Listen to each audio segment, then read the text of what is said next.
warahmatullahi wabarakatuh. Waalaikumsalam warahmatullahi wabarakatuh. Alhamdulillahirabbil alamin wassalatu wassalamu ala asrofil anbiya'i wal mursalin wa ala alihi washabihi ajmain. Amma ba'du.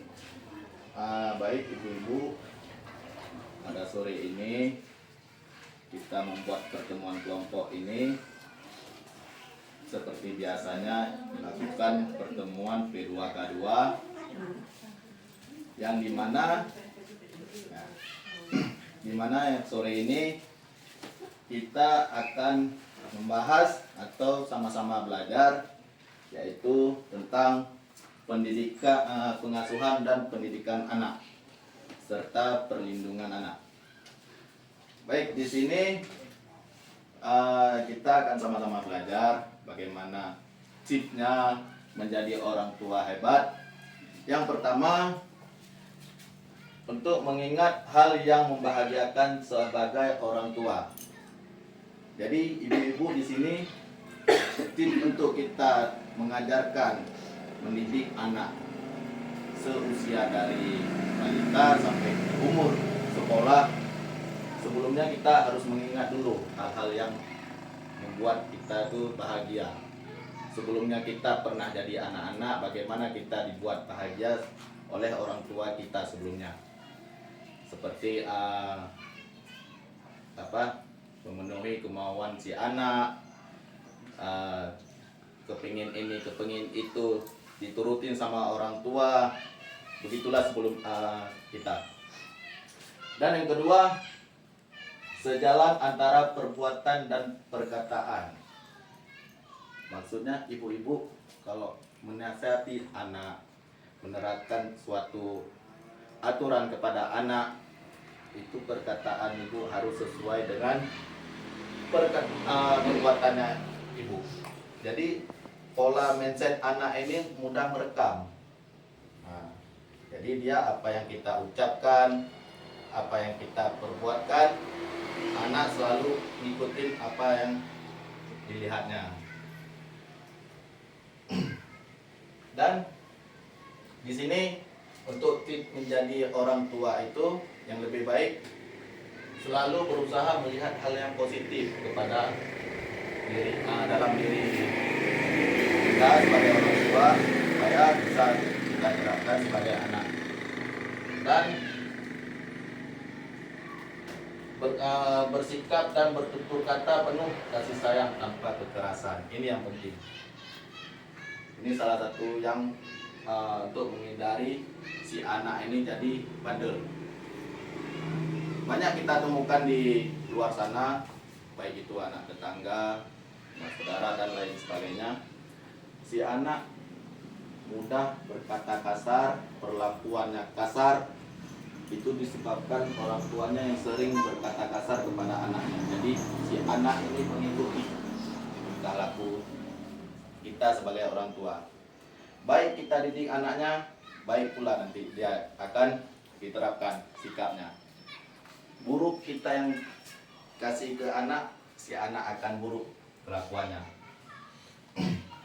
Nah, lalu tips untuk menjadi orang tua yang hebat itu, ini butuh juga ayah dan ibu saling bekerja sama dalam mengasuh anak. Artinya apa? Ibu dengan suami ibu menjalin kerjasama yang baik dalam mendidik dan mengajarkan anak, supaya si anak tidak terjerumus hal-hal yang tidak kita senangi. Contoh seperti anak mudah melakukan kekerasan, baik itu sesama teman sebayanya.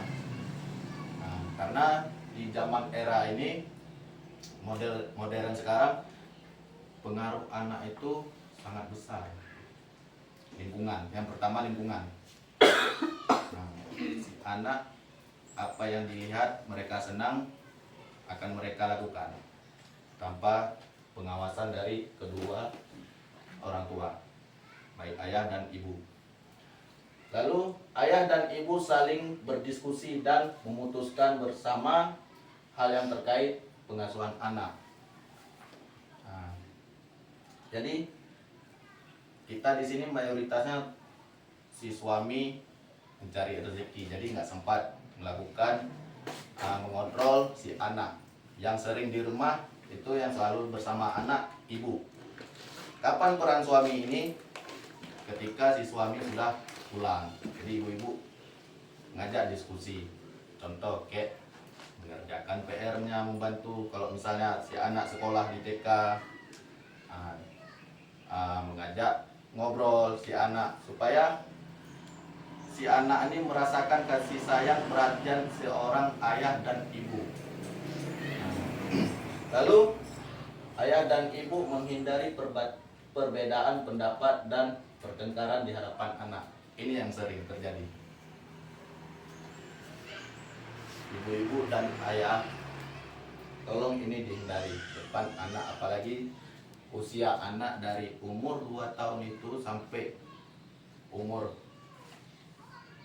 prasekolah, SD, bahkan SD, SMP pun kalau bisa dihindari untuk berdebat dengan suami.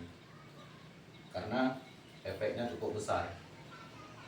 Kalau ibu sering ribut sama suami, mental anak terganggu.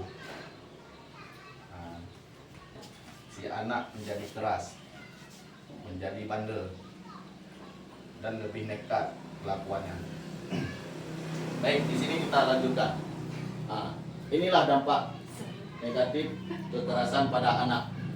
Ini yang sering terjadi, di mana ibu-ibu dan anak ayah sering berkata kasar kepada anak, memarahin anak di luar batas, dan banyaklah hal-hal yang dampaknya. Nah, akibatnya apabila ibu sering memarahin si anak di luar kemampuan si anak, baik itu secara fisik maupun non fisik, si anak akan menjadi sebagai pemarah yang seperti tadi saya bilang di sini. Dan sering si anak agresif. Sering kita tengok anak, sering kita bilang untuk anak orang lain bandel, batak kali, lasak kali. Inilah efeknya. Karena ada terdapat di lapangan itu si orang tua memarahin anak di luar batas kendali. Ada yang model tarik tangan, diangkat sampai anaknya nangis pun nggak diopen. Terasanya kapan? Nanti setelah dia tumbuh besar. Rasa trauma itu terus timbul tuh dalam diri anak. Orang tuaku begini, selalu begini ke aku. Jadi si anak ini nanti dia akan tidak percaya diri, sering murung. Apalagi sering kalau misalnya kena yang perempuan, cewek itu sering dia mengurungkan diri di kamar, sering melamun. Habis itu dia untuk konsentrasi belajar pun terganggu karena dia selalu trauma, terbayang-bayang dengan trauma dipukulnya, baik itu dari secara fisik maupun non fisik dari orang tuanya. Nah, untuk menghindari dampak negatif ini, ibu membuatlah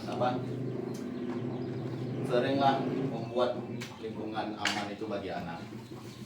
Contohnya seperti di rumah ada halaman, ngajak ngobrol, bicara sama anak, berdiskusi dengan anak. Habis itu yang kedua, membatasi anak menonton TV. Ini yang sering, yang banyak terjadi ini. Karena ibu-ibu sibuk dengan aktivitas masing-masing, yaitu memasak, nyuci, dan sebagainya. Jadi si anak ini rewel, langsung ibu kasihkan ini TV, nih HP, biar diam. Sekarang ngerti. Efeknya bu bukan dari pas di waktu dia nonton itu bu, setelah dia besar, yang kena matanya, penglihatannya. Habis itu di dunia elektronik ini bu macam-macam ada. Banyak anak-anak SMP udah sekarang yang sudah tahu porno, maaf cakap, udah tahu adegan 18 plus ke atas. Gara-gara apa? Ini Nah, selanjutnya untuk mengurangi perilaku si anak, yaitu mengalihkan perhatian anak. Ini yang sering kita lakukan ya. Misalnya anaknya lagi nangis, bisa kita alihkan dengan hal yang lain supaya dia diam. Cuman yang banyak kejadian pengalihan anak nangis ini dari elektronik, HP. Ini yang fatal. Nah, selanjutnya kalau anak di usia 2 tahun mungkin kita agak kurang menjelaskan akibat perilaku buruk. Misalnya anak jalan sendiri ke sumur, itu sering main benda-benda yang mudah pecah seperti piring. Itu ibu jangan pernah marahin. Artinya apa? Ala kadar, mengingatkan. Dan ibu kasih tahu bahwasanya yang dia pegang, yang dia mainkan itu bahaya. Selanjutnya, untuk mengurangi perilaku buruk anak dari usia 2 tahun sampai 8 tahun. Menjelaskan akibat dari perilaku buruk anak. Misal si anak nih bandelnya minta ampun, sering buat onar, istilahnya dia berkawan, sering berantem, sering nyolong punya kawannya. Di sini peran ibu-ibu jelaskan ke anak bahwasanya hal itu tidak baik. Nah, membuat aturan bersama anak. Di usia 2 sampai 8 tahun ini si anak sudah mulai di usia 2 sampai 8 tahun biasanya anak menerapkan peraturan itu ketika sudah masuk sekolah SD. Nah, ini ibu-ibu diskusi dengan suami, dengan si anak. Aturan di rumah gimana, si anak bagaimana. Dan buatlah peraturan yang semaklumnya mungkin. Jangan buat keras si anak, karena aturan yang ketat, aturan yang terlalu ketat bagi si anak akan tertekan batinnya. Nah, memberikan waktu untuk menenangkan diri dan berpikir. Ini yang ibu-ibu yang jarang ibu lakukan ketika lagi jengkel kepada anak. Sebenarnya hal ini untuk ketika ibu lagi sedang naik tensi, ibu memarahin anak, ini fatal. Coba ke depannya ibu-ibu kalau misalnya lagi kesel sama anak, tengokin, diam. Tengokin, jangan dimarahin. Sekedar tegur. Padahal udah segini. Kan sering ibu dongkol gitu kan. Kan sering. Pengennya marah ya kan. Tengok kita bawa motor itu dia umat pun juga. Semakin ibu marahin semakin bandel anak. Iya. Ya kan? Marahin, dia nengok.